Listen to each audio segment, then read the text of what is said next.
Senhor Presidente, Senhor Ministro, Senhor e Senhora Secretários de Estado, começo a minha intervenção com um profundo agradecimento ao Senhor Ministro e ao nosso Governo pela confiança que em poucos meses recuperaram nos nossos homens e nas nossas mulheres que servem de forma abnegada e missionária as nossas Forças Armadas e o nosso país e colocar a defesa como uma prioridade nacional. O orçamento que aqui hoje nos apresenta para a defesa nacional propõe, por isso, dar continuidade à trajetória já iniciada no presente ano, mas com a ambição dos audazes, que pensam estrategicamente as pessoas, o país e o mundo, e do qual se extraem três vetores-chave: a valorização da condição militar e a dignificação dos antigos combatentes, a promoção das relações externas da defesa nacional e a dinamização das indústrias de defesa.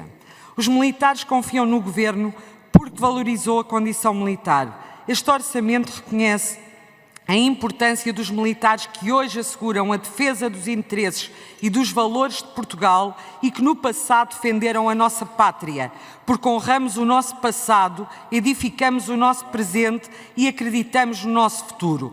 Recuperando as palavras de Chesterton, porque o soldado luta não porque ele odeia o que está à sua frente, mas porque ele ama o que deixou para trás.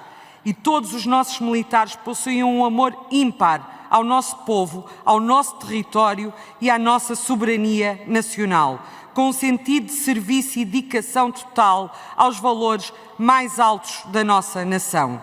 Senhor Ministro, esse reconhecimento é feito neste orçamento, nomeadamente pelo aumento da componente fixa do suplemento de condição de militar para 350 € mensais, na sequência do aumento já efetuado este ano de 100 para 300 €, correspondendo ao que foi acordado com as Forças de Segurança, bem como a equiparação da remuneração base dos postos de praças e sargentos das Forças Armadas à Guarda Nacional Republicana, bem como a melhoria das condições de suplemento de residência, de serviço aéreo e de embarque a todos os pais e mães que passam dias sem ver os filhos, aos homens e mulheres que passam semanas sem ver as esposas e os maridos, aos filhos e filhas que, como diz a música de Pedro Abrunhosa, apenas querem ir para casa, embarcar num golpe de asa e voltar para os braços das suas mães. Mas também por não se esquecer dos nossos bravos, que em teatros de operações que se antecipam cada vez mais difíceis, poderão se magoar, poderão cair. A atribuição da compensação especial por invalidez permanente ou morte, que varia entre 150 a 250 vezes o equivalente ao salário mínimo nacional.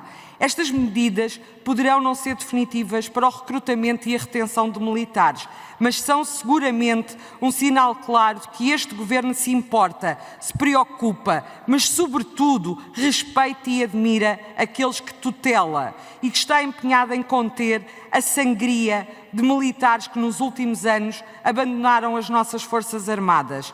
Como refere o nosso poeta maior, que celebramos este ano os 500 anos, Luís Vaz de Camões, no terceiro canto dos Lusíadas, as terras sem defesa esteve perto de destruir-se o reino totalmente, que um fraco rei faz fraca a forte gente.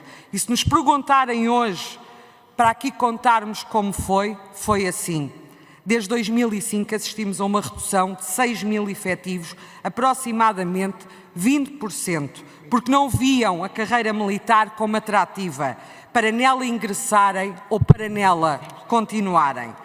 A atratividade das nossas Forças Armadas não depende exclusivamente das condições salariais, depende sobretudo da sua dignificação e do seu orgulho, e essa trajetória o Sr. Ministro já iniciou.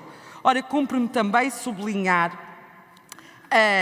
de facto, a reconversão também dos edifícios tidos pela defesa para alojamentos efetivos em funções nos grandes centros urbanos, através da LIM, e o reforço da saúde militar, nomeadamente o HFAR e do cuidado dos nossos antigos combatentes.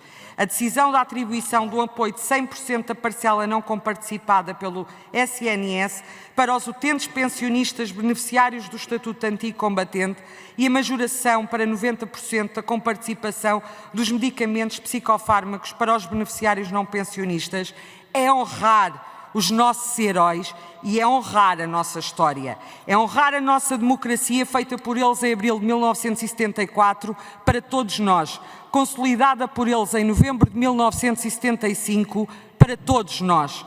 Senhor Ministro, o cenário que destapei relativamente aos efetivos tem prejudicado a nossa capacidade para o cumprimento das missões atribuídas às Forças Armadas, o que é ainda mais grave no atual contexto geopolítico internacional, de incerteza e volatilidade.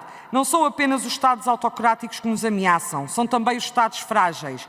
Não são apenas aqueles que procuram maximizar o poder, são também aqueles que ficaram órfãos da nossa falta de poder. A continuidade da agressão russa à Ucrânia, a possibilidade de escalada de conflito no Médio Oriente, a instabilidade crescente na região do Sahel, a competição estratégica com a China, entre outros desafios, requerem hoje de nós compromissos mais sérios e que saibamos claramente quem são os nossos aliados, bem como quais são os nossos interesses. Hoje, os militares e os portugueses podem confiar no Governo, porque o Orçamento de Defesa para 2025 confirma a nossa política externa alicerçada nos pilares atlântico, europeu, lusófono, multilateral e bilateral. E por isso reforça a nossa participação em missões internacionais das nossas Forças Nacionais destacadas no âmbito da NATO, União Europeia, Nações Unidas, mas também os acordos de cooperação técnico-militar com vários países da CPLP. Hoje, o aparente desequilíbrio na balança de poder tem de nos fazer reequilibrar a balança de ameaças. Não procurámos o dilema de segurança, mas fomos empurrados para ele. E se não entendermos isso, não entendemos como os Estados sobrevivem no sistema internacional. Nunca entenderemos que da transferência de poder para os outros decorre a nossa transferência de normas, valores e ideias. Na verdade, o mais importante é que este orçamento reconhece que o futuro da defesa em Portugal e na Europa passa pela dinamização das indústrias de defesa, através da dinamização da nossa economia, pela participação de empresas portuguesas em consórcios de produção e das nossas universidades em consórcios de investigação, que não se esgotam na indústria têxtil e no fardamento como no passado, mas do desenvolvimento de capacidades operacionais, promovem a participação nacional em projetos de transferência de conhecimento e tecnologia para Portugal, como a compra das aeronaves, por exemplo, dos supertucanos. Ora, Sr. Ministro, o que eu lhe pergunto é se o compromisso assumido no âmbito da NATO da alocação de 2% à defesa será concretizado. Qual foi a percentagem do PIB transmitida aos nossos aliados em 2023 e qual foi a percentagem verdadeiramente executada? Na verdade, a confiança recupera-se com a verdade. Muito obrigada.